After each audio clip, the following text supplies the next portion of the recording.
what is the law and what is the crime that I committed. Prove to me now the legal basis for my being.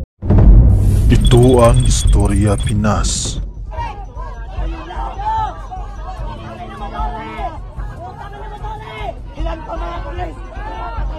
People power, yan ang hinaing ng mga solid supporters ng dating Pangulo Rodrigo Duterte matapos na siya ay aristuhin kahapon araw na Martes, March 11, 2025 sa NAIA 3 International Airport matapos binasahan ito ng Miranda rights at paperless na warrant of arrest ng ICC na di umano illegal ang pagkahuli ng dating Pangulong Rodrigo Duterte dahil walang jurisdiction ng ICC sa ating bansa dahil hindi tayo member ng ICC. Napakalaking gulo ito na ginawa ng kasalukuyang administrasyong Marcos dahil mahal ng taong bayan ng dating Pangulo at nakuha niyang ibigay sa ICC si Duterte at sa pilitang pinasakay sa eroplano at pinalipad sa Netherlands. Bali-balita ang people power sa Pilipinas ng ilang mga pribadong sektor at naghahanda na di umano ang mga armadong grupo para sa isang giyerang sibil. Kaya komento pa ng madismayadong madlang netizen, ito na ang tamang panahon para sa tunay na malasakit sa bansa. Labas na hukbong mamayan, ipaglalaban natin karapatan natin kay Tatay Digong. People power na tayo. Panahon na para mag people power. Grabe na nangyari sa ating bansa. Parang nasusukol na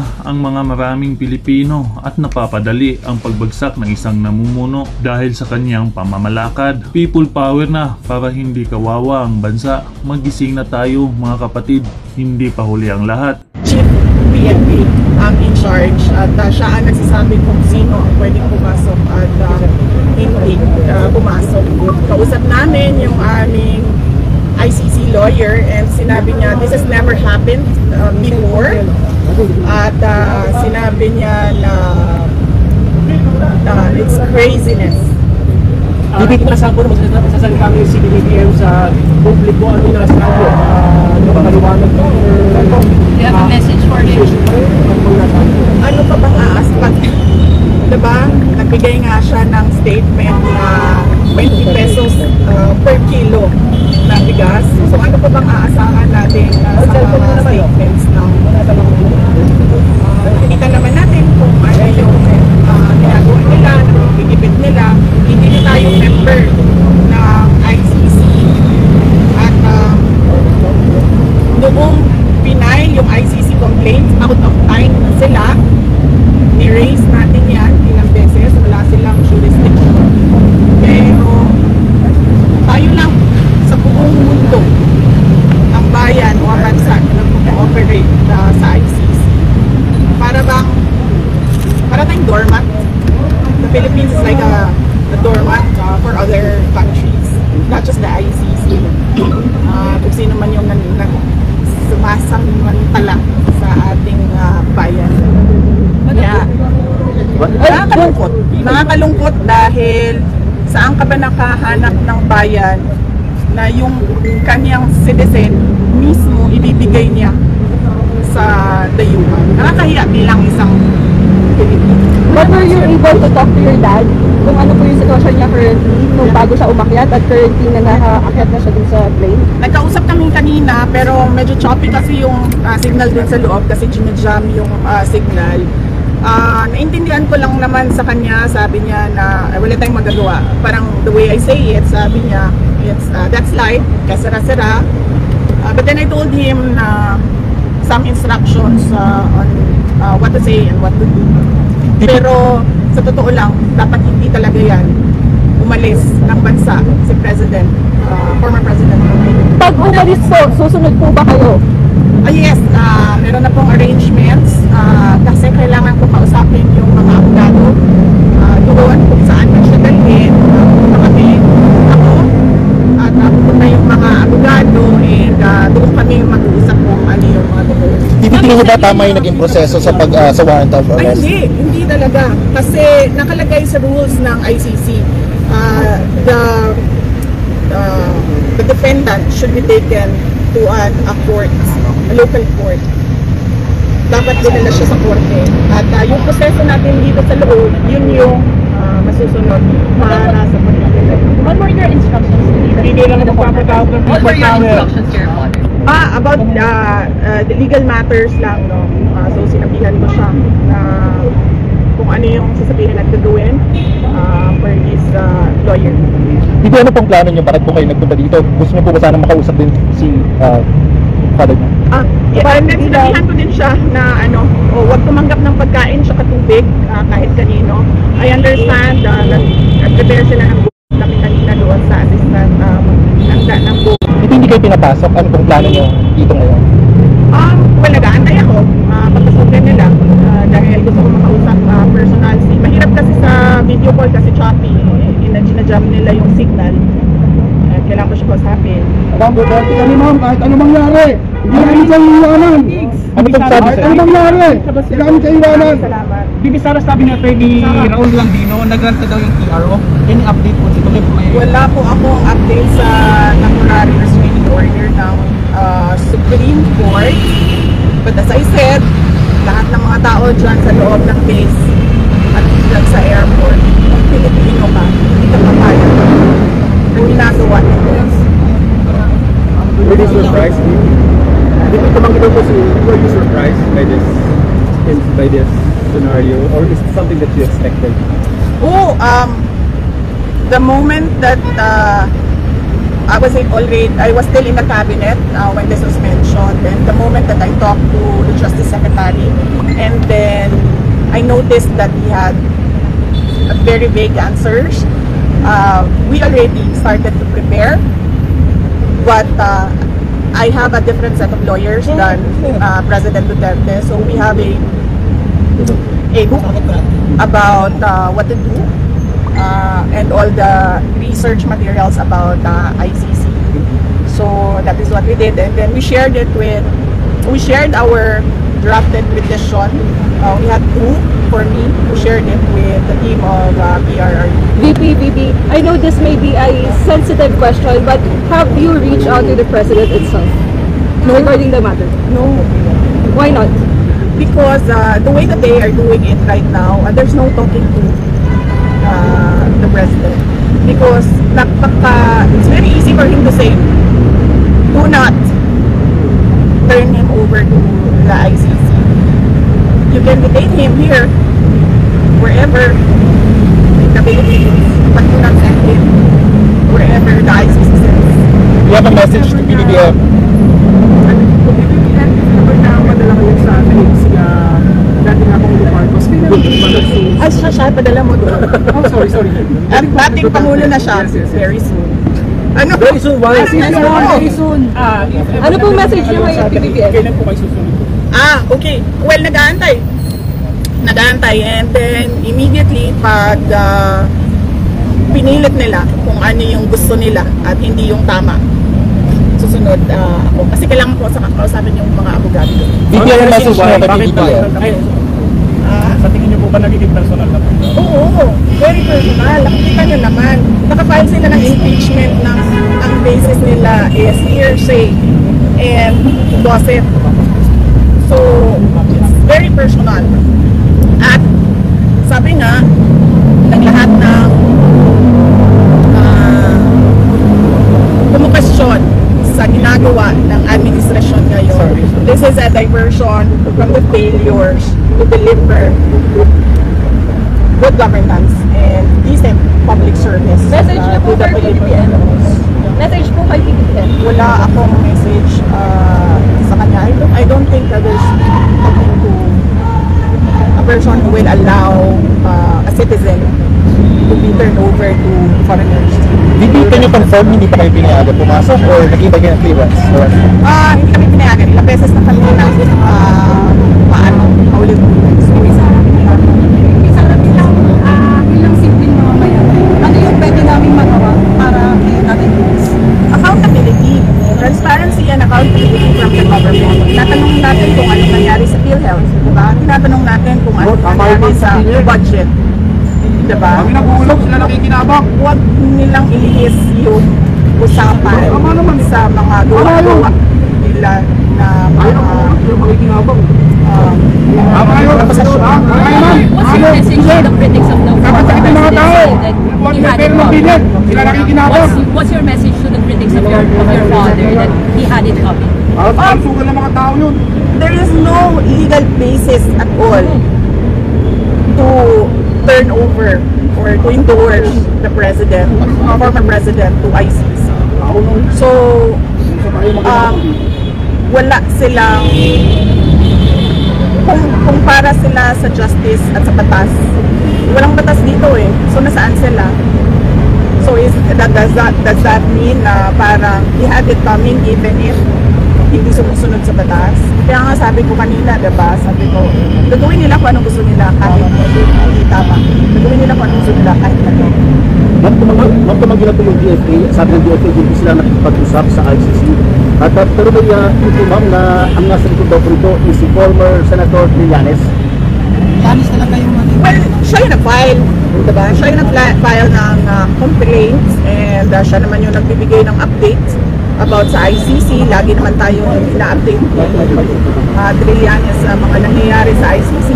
So, yes, of course, siya din ang nasa likod nito. Next move lang, sorry ha. Kasi crucial itong gabing ito, pag hindi may labas yung PRO, ano next move mo? Hindi ko alam. Hawakan ko ba yung gulong ng airplane na yan? Please stop mo. How are you feeling, ma'am? Yes, sinasabi ko lang sa inyong lahat, kung Pilipino kayo, huwag kayong pumayag na isang Pilipino ibigay sa mga dayuhan, lalong-lalo na pag labas na sa batas yun. It's actually some sort of, I don't know, what do you call it, state kidnapping.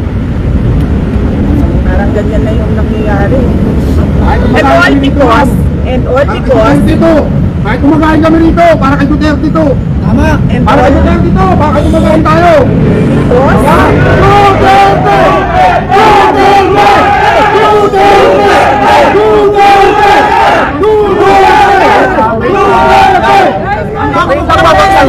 Si Vice President, no vice. No vice. kalimutan. Wait, Ay, kumakain kami dito. State kidnapping. Yes. And all because mukhang matatalo sila sa midterm elections.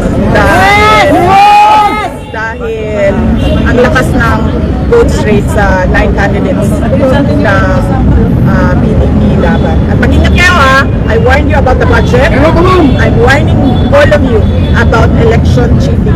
Hindi kayo should be held accountable dito sa mga nangyaring senaryo ngayong araw na to. Sino? Ang entire administration. Pag di natin ng presidente, hindi natin ng presidente. Yes. Kasi sobrang lakas ng black voting ngayon. Lumalakas at nagsusunod yung black voting ng 9 candidates ng PDP laban. At hindi lang yan. This is all about the 2028 elections. I'm warning you, kung meron man 2028 elections. Nakita nyo na, diba? Sinimulan nila sa People's Initiative. Hindi sila nagtagumpay. Kasi umalma yung mga tao. Imagine mo, bibilihin yung pagkatao mo para sa kagustuhan nila na hindi umalis sa pwesto. Tapos, sumunod ay impeachment para tanggalin yung kalaban, posibleng kalaban. Ngayon, dahil lumalakas yung PDP black voting of 9 candidates, natanggalin nila si President Duterte. Ma'am, ulitin ko lang po, kumusta po yung huling pag-uusap niyo po ni dating Pangulong Duterte? Okay naman siya. Sinasabi niya kanina, sabi ko, nandito po sa labas ng gate, hindi ako makapasok. Sabi ko, hindi kita personal na mabigyan ng instructions, pero tinext ko na, sabi ko, minessage ko sa kanila lahat na kasi naman yung nandun sa loob, yung kailangan ko gawin. And then he said na, huwag ka na magantay dyan, umimik ka na. So, hindi ko rin naman magawa na iwanan ang ating dating Pangulo. Hindi dahil tatay ko siya, pero dahil hindi ko matanggap na nagiging doormat tayo. Ganito lang tayo, mga maliliit na mga tao kung kumpara mo sa ibang bansa. Pero, alam niyo, dapat may pride tayo ba? Dapat tayo kami Pilipino. Ma'am, how is he taking this po? Magkaisa tayo. Nag-usap kami kagabi. And it was okay. Sabi niya dati,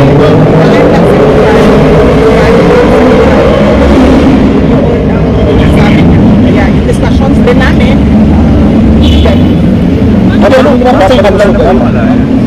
Kumusta yung kalusugan niya? Anong napag-usapan mo about it? oh, yan ang hindi ko alam kasi kung ano yung kanyang mga gamot, ano yung kanyang mga health conditions.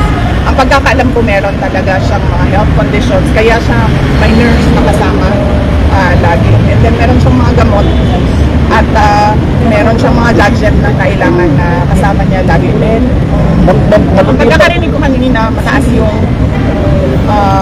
sobrang taas ng blood sugar niya. Kaya, Ma'am, how true are the reports na nabigay daw po ng asylum si former President Duterte sa China, and what was denied by you? Wala. I was there in Hong Kong. Wala siyang kausap from the Chinese government. And in fact, sabi niya, kung maalala niyo, 4 p.m. yung flight niya sa Cathay Pacific, diba? Sabi niya, agahan natin ng 7 a.m. Para makabalik na ako sa that was willingly surrendering himself to the jurisdiction of Philippine authorities, not the ICC. Ma'am, habang lumalapit yung eleksyon, ma'am, tumitindi yung personal na pang-ibig. Sa tingin niyo, babaliktad dito ang lahat? Kaya nga sinasabi ko kanina, sir, nandyan yung tao. I mean, tagalin man nila si former President Duterte sa equation, sa midterm elections. Nandyan yung taong bayan at lumalakas yung black voting ng PDP, 9 candidates. Pero sinasabi ko sa inyo kanina, mag-ingat kayo sa election jury. Matindi ito. Since wala na po yung tapos na po yung alliance with President Marcos, meron ka discussion before during the campaign kung pwede sa second condition ito, kung you ask President Marcos meron bang promise about the ICC? Yes. We did not discuss anything about the Were there discussions before this? No, with President Marcos. No, there were no discussions with President Marcos except that I wrote him a letter and then he replied regarding the ICC and that there will be no cooperation with the ICC. We'll release that letter. How are you feeling now? How is it feeling? Sino ba kasama yung isama sa clinic? Hindi ko alam. Sorry. Alam ko lang yung mga hindi nakasama sa clinic, nasa labas.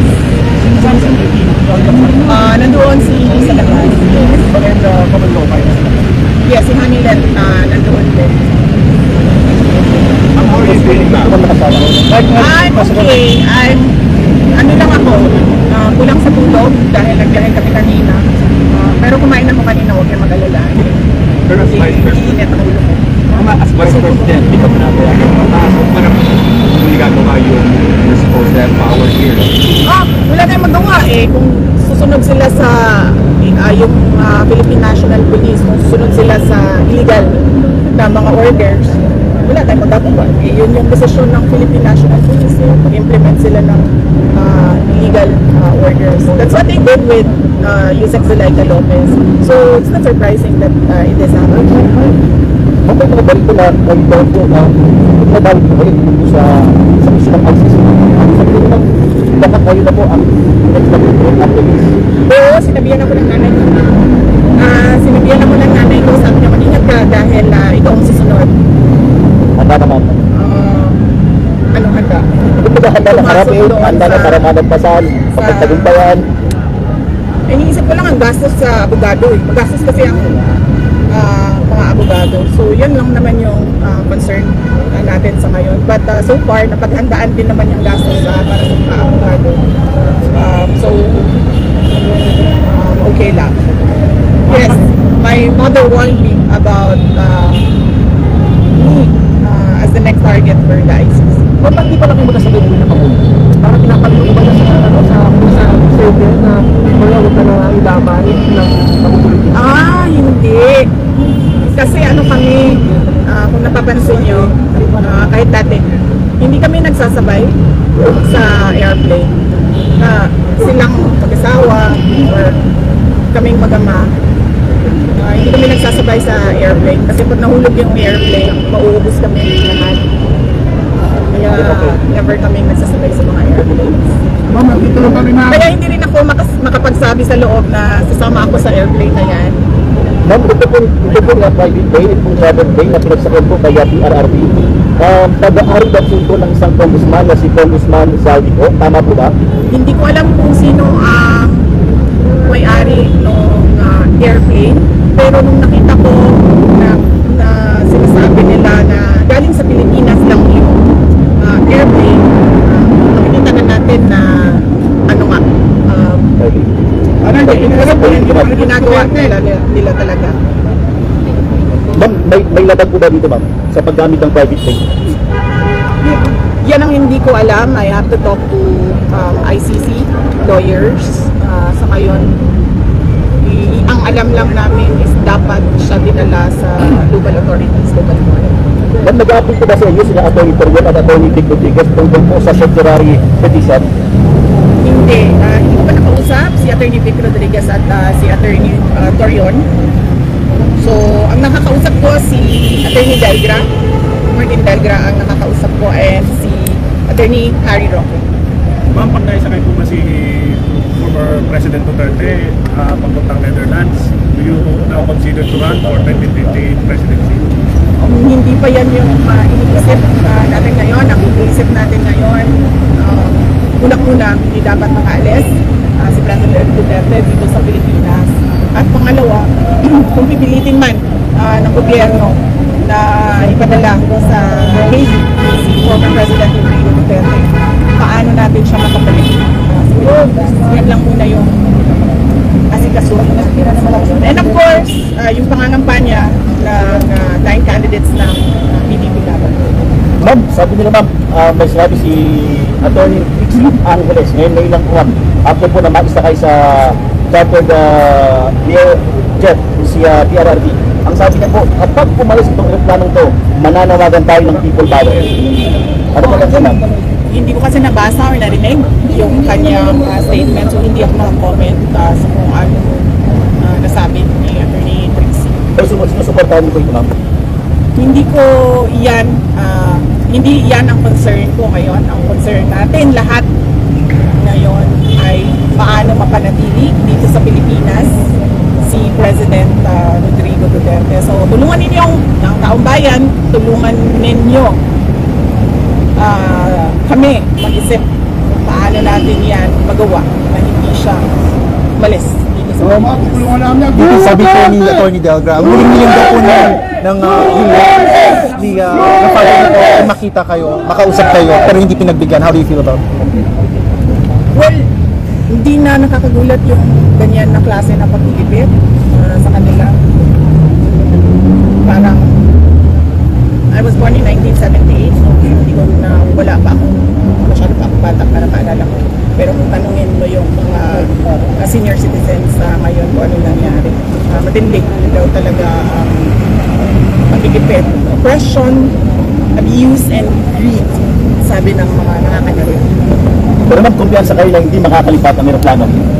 Wala akong confidence sa kahit ano ngayon, sir, kasi nakikita ka natin kahit ang sumusunod sila sa mga illegal workers.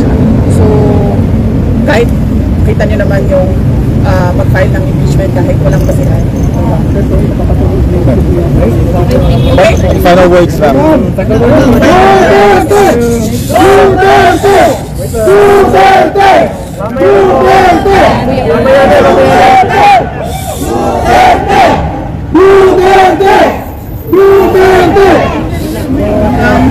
Final words natin, huwag tayo malihis sa totoong problema ng bayan. Ang totoong problema ay ang presyo.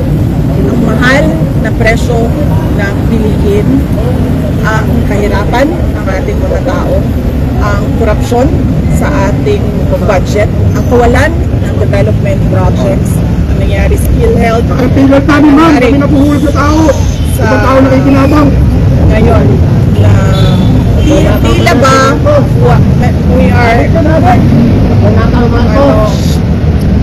stagnant, hindi tayo umuurong forward. Nandito lang tayo nakatayo at walang nangyayari sa bayan, walang nangyayari tungkol sa kahirapan. Yan yung totoong problema ng bayan. Hindi yung ICC, yung impeachment. Ma'am, pahabol. Nakausap niyo po si President, si Bibi po, ma'am? Wala. Hindi kami nakausap ni President Marcos. There's no talking to someone who does not follow on with